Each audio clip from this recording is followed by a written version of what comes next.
తిరుమల లడ్డు వివాదంపై సిట్ రంగంలోనికి దిగింది. ఇప్పటికే లడ్డు రగడపై విచారణకు ప్రభుత్వం సిట్ను ఏర్పాటు చేసింది. అయితే సిట్ బృందం ప్రస్తుతం దూకుడును పెంచింది. తిరుమల లడ్డు నెయ్యి కల్తీపై సిట్ దృష్టిని సారించింది. తిరుపతిలో ఇవాళ సిట్ విచారణ చేపట్టనుంది. ఇందులో భాగంగా తొలుత ఏఆర్ డైరీ సంస్థపై నమోదు చేసిన కేసును విచారించనుంది. కల్తీ నెయ్యికి సంబంధించి ఈస్ట్ పోలీస్ స్టేషన్లో ఫిర్యాదు చేసిన కేసు వివరాలను స్వాధీనం చేసుకోనుంది సిట్ బృందం. ఈ కేసుకు సంబంధించి ఒక డీఎస్పీ స్థాయి అధికారిని సిట్ చీఫ్ గా నియమించనున్నారు. ఆ తర్వాత ఇప్పటికే ఏపీ డీజీపీ తిరుమలరావుతో సిట్ టీం సమావేశమై ఏం చేయాలి అన్న దానిపై చర్చించింది. ఈ మేరకు సిట్ బృందం నేడు తిరుపతికి వెళ్లనుంది.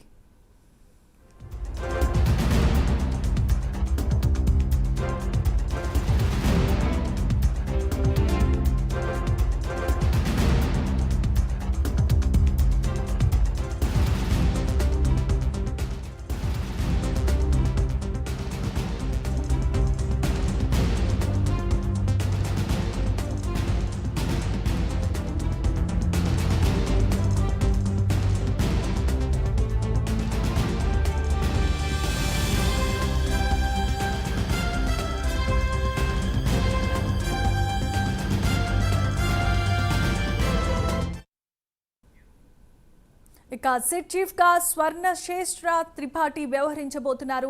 ఆయనతో పాటుగా పలువురు అధికారులు కూడా ఈ బృందంలో సభ్యులుగా పనిచేస్తున్నారు. తిరుమల లడ్డు వివాదంపై త్వరగా విచారణ పూర్తి చేసి సీఎం చంద్రబాబుకు నివేదికను అందించనున్నారు. ఈ విచారణలో భాగంగా టీటీడీ మాజీ చైర్మన్లు సభ్యులను సైతం విచారించబోతున్నట్లుగా తెలుస్తోంది. అయితే సిట్ బృందానికి కావలసిన భవనాలు, ఆఫీసులను టీటీడీ అధికారులు సమకూర్చనున్నారు. 2 రోజుల్లో కేసును స్పీడప్ చేసే ఆలోచనలో ఉంది సిట్.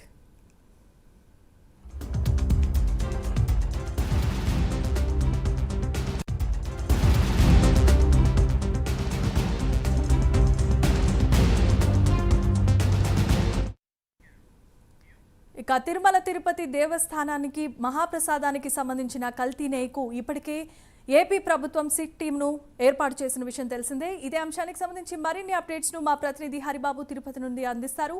హరిబాబు, చెప్పండి.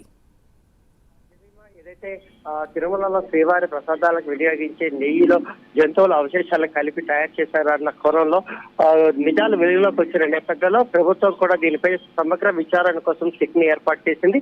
ఈ సిట్ బృందంలో గుంటూరు రేంజ్ ఐజీ సర్వశ్రేష్ఠ త్రిపాఠితో పాటు కడప ఏఎస్పీ హర్షవర్ధన్ రాజు, అలాగే గతంలో టీటీడీలో CVNSగా పనిచేసిన గోపీనాథ్ జైట్లీని ముఖ్య అధికారులుగా నియమిస్తూ ఒక బృందాన్ని ఏర్పాటు చేయడం జరిగింది. ఈ బృందం నిన్న తమిళనాడులో ఉన్నటువంటి ఏఆర్ డైరీకి వెళ్ళి అక్కడ ఉన్నటువంటి డైరీలో ఉన్నటువంటి వాళ్ళ విచారించి అక్కడ నాణ్యత పరిశీలన చేసి అలాగే అక్కడ ఉన్నటువంటి సిబ్బందిని కూడా విచారించడం జరిగింది. ఈ రోజు తిరుపతికి వచ్చి తిరుపతిలో ఈస్ట్ పోలీస్ స్టేషన్ నుంచి ఫిర్యాదు తీసుకుని ఆ తర్వాత టీటీడీ ఉన్నతాధికారులను కలిసి ఆ నివేదికలు ఏవైతే ఎన్డీడీబీ నుంచి వచ్చిన నివేదికలు కానీ టీటీడీ వ్యక్తిగతంగా నియమించినటువంటి కమిటీ ఇచ్చిన నివేదికలు కానీ వీటి మీద పూర్తిగా తీసుకొని వాటిని అధ్యయనం చేసుకుంది. అలాగే మార్కెటింగ్ డిపార్ట్మెంట్ కి వెళ్ళి అక్కడ నెయ్యిని ఏ పరిణామాల్లో తీస్తారు, ఎలా కొలుస్తారు, టీటీడీ వద్ద ఉన్నటువంటి నాణ్యతా ప్రమాణాలు కొనుగోలు చేసే పరిశీలించే అంశాలు ఏమన్నాయి అనేది పూర్తిగా దర్యాప్తు చేస్తారు.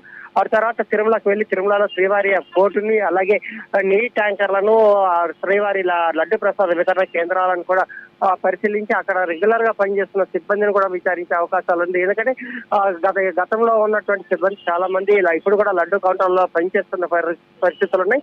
కాబట్టి ఆ లడ్డు గతంలో ఎలా ఉంది, ఇప్పుడు ఎలా ఉంది, దానికి కారణాలు ఏందన్న కోణంలో కూడా ఒక నివేదిక తయారు చేసి ప్రభుత్వానికి అందించనుంది. Thanks for the updates Haribabu.